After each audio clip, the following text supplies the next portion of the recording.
Voici votre principale édition d'information sur la 95 FM à Radio Nour, présentée par l'équipe de mai. Maël Manomba, Adiza Adamou, Ida Ibinga. Bon confort d'écoute. Assalamu alaikum auditeurs de Radio Nour, bienvenue à nouveau dans cette édition d'information, la principale sur la 95 FM.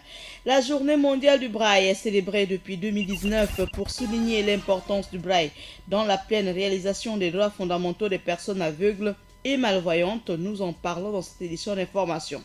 Encore une journée, celle du cancer. La journée mondiale du cancer, c'est le 4 février de chaque année. Il s'agit d'une campagne de sensibilisation sur le cancer organisée par l'UICC, l'Union internationale contre le cancer. Le développement d'applications à portée de tous, c'est le credo porté par Bienvenu Kombila, un jeune Gabonais passionné de création, auteur de c'est la méthode visant à faciliter le développement d'applications informatiques. Vous l'entendrez dans le développement des titres, nous présenter la méthode Combis. 50 000, c'est le chiffre de la rédaction. Ensuite, vous aurez la page internationale avec Ida Ibinga. Radio Nour, il est 16h. Le braille est un système d'écriture tactile dans lequel chaque lettre, chaque chiffre et même chaque symbole musical, mathématique et scientifique est représenté au moyen d'une combinaison de 6 points. Il donne aux personnes aveugles et malvoyantes un accès aux mêmes livres et revues que ceux destinés à une lecture visuelle. La journée mondiale du braille est célébrée depuis 2019, le 4 février, pour souligner l'importance du braille dans la pleine réalisation des droits fondamentaux des personnes aveugles et malvoyantes. Nous en parlons dans cette édition d'information. Il faut savoir que le braille est essentiel.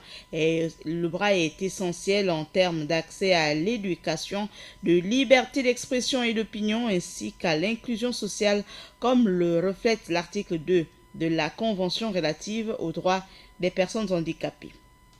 On parle encore de journée, il s'agit cette fois de la journée mondiale contre le cancer qui a lieu le 4 février de chaque année aussi. Il s'agit d'une campagne de sensibilisation sur le cancer. Elle est organisée à travers le monde par l'UICC, l'Union internationale contre le cancer. Dès les phases de traitement et de réadaptation, les personnes touchées peuvent bénéficier des bienfaits de l'activité physique en collaboration avec différentes organisations et clubs sportifs. Le développement d'applications à portée de tous, c'est le credo porté par Bienvenu Kombila, auteur de la méthode Combis, visant à faciliter le développement d'applications informatiques. Le jeune Gabonais passionné de création, diplômé de mathématiques appliquées, l'a présenté au siège de la Société d'incubation numérique du Gabon, la SING, en présence de nombreux invités. On l'écoute. On peut retenir de ce livre qu'il nous propose une méthode innovante pour faciliter l'initiation, sinon l'apprentissage, aux techniques de base en programmation informatique. Parce que l'idée vraiment, et on part du constat qu'au Gabon, actuellement, le taux de pénétration sur le monde du numérique est vraiment très faible encore. Et l'idée, c'est d'encourager des jeunes talents, des jeunes compatriotes qui souhaiteraient se lancer dans le développement de l'application informatique, que ce n'est pas un domaine exclusivement au profil scientifique ou technologique. C'est une première au Gabon parce qu'il faut signaler, nous sommes en 2020 aujourd'hui, mais nous n'avons pas d'ouvrage sur le plan national qui traite des questions d'initiation aux techniques élémentaires et fondamentales de programmation informatique. L'objectif essentiel de l'écriture de cet ouvrage, c'est d'offrir à la communauté estudiantine, sinon écolière, en République gabonaise, un ouvrage accessible à tous. Cet ouvrage propose une méthode que j'ai baptisée la méthode Combins. Combins, c'est moi, Bienvenu Kombila. Donc j'ai mis au point cette méthode vraiment pour rendre le développement de l'application informatique beaucoup plus accessible, pour briser les barrières, beaucoup plus facile et ludique. À l'instant, Bienvenu Kombila, l'auteur de la méthode Combins visant à faciliter le développement d'applications informatiques. Je vous laisse écouter le directeur général de la Société d'incubation numérique du Gabon, la SING, Yannick Ebibize. Nous recevons aujourd'hui Monsieur Bienvenu Kombila qui finalement a fait quelque chose d'extraordinaire pour nous parce que c'est la contribution qu'un jeune Gabonais va apporter à la connaissance aujourd'hui que l'on peut avoir dans le numérique et dans les méthodes de codage. Et en 10 ans, au Gabon, on a réussi à diviser par 10 le coût d'accès à Internet. Donc avant, pour les plus anciens, pour avoir Internet, il fallait aller dans les cyber, payer 10 000 francs pour avoir 1 heure de connexion. Il fallait attendre que pour envoyer un email, ça pouvait vous prendre des heures. Aujourd'hui, la qualité d'Internet que vous avez ici, c'est la même qualité que vous aurez à Paris ou ailleurs. À l'instant, vous venez d'écouter le directeur de la SING, Yannick Ebibinze, à l'heure du développement des nouvelles technologies de l'information et de la communication.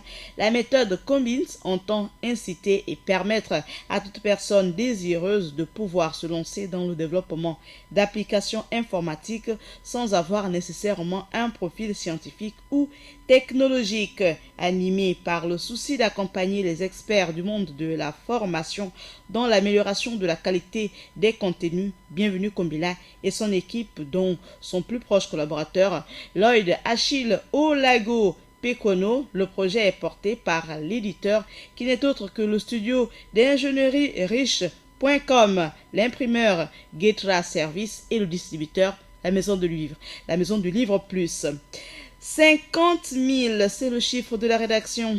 Sachez-le, c'est à l'occasion de la présentation de la 3e édition du Gabon World Show, prévue du 25 au 27 juin prochain, que le ministre des Forêts, de la Mer et de l'Environnement, le professeur Lee White, a indiqué que le gouvernement entend augmenter de 500% le chiffre d'affaires de la filière bois d'ici à 2025 et créer par là même 50 000 emplois supplémentaires dans la filière. Nous invitons à présent Ida Ibinga pour la page internationale. Assalamu alaikum Ida.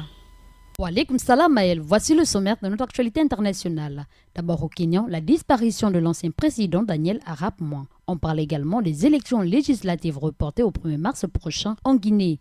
Ensuite, on parle du coronavirus en Chine, les nouvelles technologies pour lutter contre la maladie.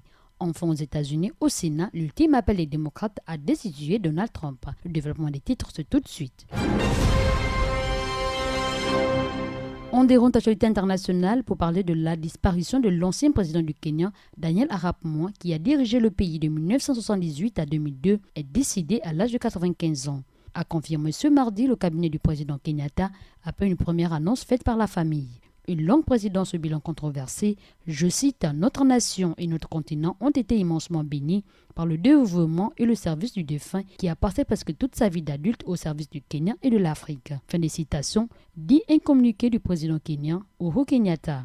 On retient qu'il était le deuxième président du Kenya après l'indépendance de 1963. Daniel Arap Moi a dirigé le pays pendant 24 ans. Initialement populaire, sa gestion a finalement été entachée par une corruption généralisée et des violations des droits de l'homme. Mais son héritage a été marqué par la stagnation économique. Daniel Arap Moi est né le 2 septembre 1924 dans une famille d'agriculteurs de Baringo, dans le centre-ouest du Kenya. On retient qu'un deuil national sera observé jusqu'à ses funérailles. Collons l'actualité africaine en Guinée, les élections législatives reportées au 1er mars prochain. Les législatives du 16 février en Guinée ont été reportées au 1er mars. C'est sans surprise que le président Alpha Condé a pris ce décret de report. La date des élections législatives initialement prévue le 16 février 2020. Sachant tout de même que plusieurs raisons plaident en faveur de ce report, on peut citer le boycott des élections par les principaux partis politiques de l'opposition, suivi du retrait des 7 commissaires membres de la CENI pour protester selon eux contre la gestion opaque du processus électoral. Ajoutons l'implication des religieux qui ont demandé au gouvernement de suspendre l'organisation des élections législatives jusqu'à ce que les parties prenantes au processus se retrouvent pour l'organisation d'élections justes, libres, crédibles, indépendantes et inclusives. L'actualité se poursuit pour parler également du coronavirus en Chine et les nouvelles technologies pour lutter contre la maladie. Pour tenter de contenir la propagation du virus, la Chine fait appel à de nouvelles technologies, notamment des drones qui mesurent la température des patients. La chaîne du coronavirus n'est passée de Sora en 2003. L'ensemble des nouvelles technologies développées par la deuxième économie du monde sont aujourd'hui au service de la lutte contre l'épidémie. Dans la province du Jiangxi, une communauté du quartier mesure la température des résidents au moyen des drones. La machine mesure la chaleur corporelle via une caméra thermique. Notons que les robots sont également au travail. Un fabricant met à disposition d'un hôpital de Rouen des serveurs Android pour livrer les repas aux malades. Rappelons, rapportent les médias d'État. Mais à Hong Kong, des bracelets électroniques associés à un téléphone portable vont être distribués aux personnes suspectées d'avoir été contaminées. Je cite, l'objectif de ce bracelet est de s'assurer que les personnes mises en quarantaine ne sortent pas de chez elles, a expliqué Victor Lam, chef du bureau de la communication de la région administrative spéciale. En continue l'actualité internationale aux États-Unis, au Sénat, l'ultime appel des démocrates à destituer Donald Trump. Les démocrates ont achevé leur réquisitoire contre Donald Trump le lundi 3 février 2020 dans son procès d'institution devant le Sénat américain. Rappelons que les 7 élus de l'accusation ont renouvelé leur argument et lancé l'ultime appel aux sénateurs républicains majoritaires pour condamner et destituer Donald Trump lors du vote final de mercredi prochain. Merci Maël, merci Fidel Luther, c'est tout pour cette page internationale. Merci Ida Ibinga, Diboti à Axel Kumba, grâce à qui vous avez la mise en onde de cette édition d'information. Bon confort d'écoute sur la 95 FM et l'information c'est à 16h, à 20h, à 23h et à 8h. Assalamu alaikum à la présentation Maël Manomba de Mouabi. Bonne suite des programmes. C'était votre édition d'information sur Radio Nord 95 FM, présentée par l'équipe de mai, Maël Manomba, Adiza Adamou, Ida Ibinga. À la réalisation, Axel Kumba. Merci d'avoir choisi Radio Nord pour vous informer. Assalamu alaikum.